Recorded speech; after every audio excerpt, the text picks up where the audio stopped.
Portrait of a charismatic but divisive figure who inspired a revolution within the civil rights movement. Gwen Ifill recently recorded this book conversation.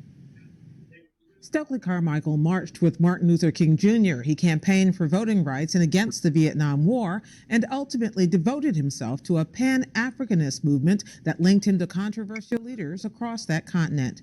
But in most history books, he will be forever remembered as the activist who coined the term Black Power during years of racial turmoil in the United States. A new biography, Stokely, A Life, tells the more complete story of a man who helped shape the contemporary and sometimes conflicted civil rights movement. Its author is Peniel Joseph, professor of history at Tufts University. Welcome back to the NewsHour, Peniel. Thank you for having me, Gwen. Cover of your book has a picture of Stokely with his fist in the air. That's the way people think of him.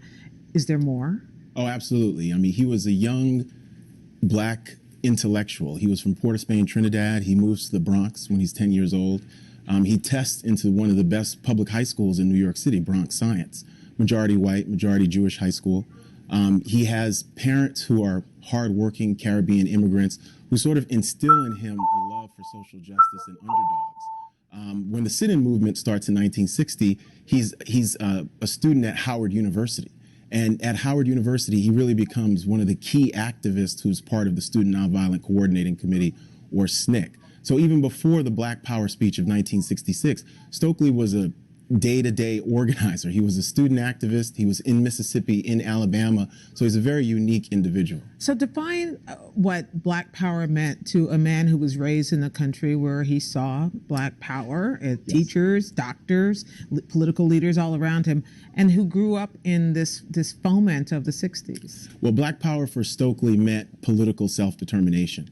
It meant that black sharecroppers, people like Fannie Lou Hamer from Mississippi, were going to be political leaders in a new world order. He talks in 1966 about a new society has to be made in America. And for him, black sharecroppers in places like Alabama, Lowndes County, in Mississippi, in the Delta, were the people who were going to lead a new transformation in American society. We like to put our leaders in boxes. So Malcolm X was here, Martin Luther King Jr. was here, and so where was Stokely Carmichael in that continuum? I think Stokely is a bridge figure, and I think that Stokely fits in with Dr. King and Malcolm X as one of these key 20th century protean figures who bestrides the world stage, talking about human rights, but also pushing the envelope. So I'd say when we think about Martin and Malcolm, Carmichael is the bridge figure between civil rights and Black Power, and he's the only major Black Power icon who is also a civil rights activist. So he doesn't just come into activism in the mid-late 60s when things get hot.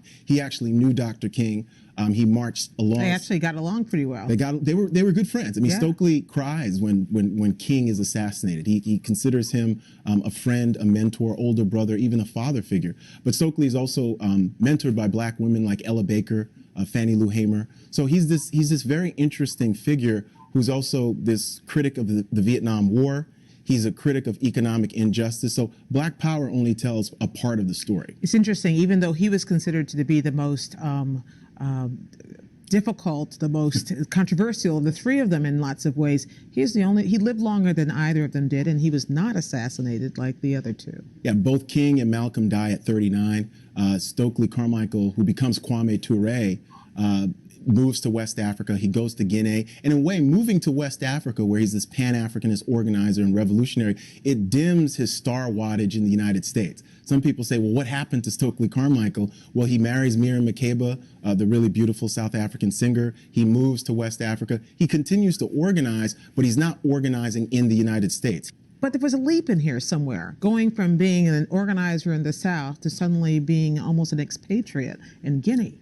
Well, you know, it's really based on his political experiences. I mean, he's organizing black folks in Mississippi and Lowndes County. He becomes this national mobilizer. But I think one of the key things that happens to him is the trip in 1967 around the world. He goes to Cuba, meets up with Fidel Castro, goes to Algeria, But in Africa, he finds his identity. He meets up with Kwame Nkrumah, the deposed president of Ghana, and Sékou Touré, the president of Guinea, and he decides on the spot he's going to return to Africa, and this is going to be the base for revolution. Where did the Black Panthers fit in this continuum? Well, he founds the first Black Panther Party in Lowndes County, the Black Panther Party that starts out as a political party and inspires Huey P. Newton and Bobby Seale. He later becomes honorary prime minister of the Black Panther Party for self-defense, and he leads the charge to free Huey P. Newton, the imprisoned minister of defense of the BPP. Was there a point in time in which he transitioned from being nonviolent, a Dr. King-like figure, to being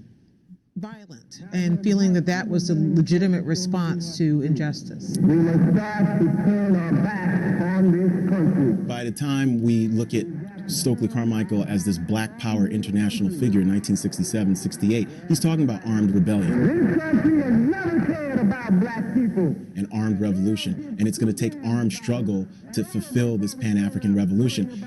His earlier incarnation, he believes in nonviolence as a tactic. He's never a philosophical believer in nonviolence, but he believes it's a tactic, and for years he really adopts that discipline of nonviolence. You know,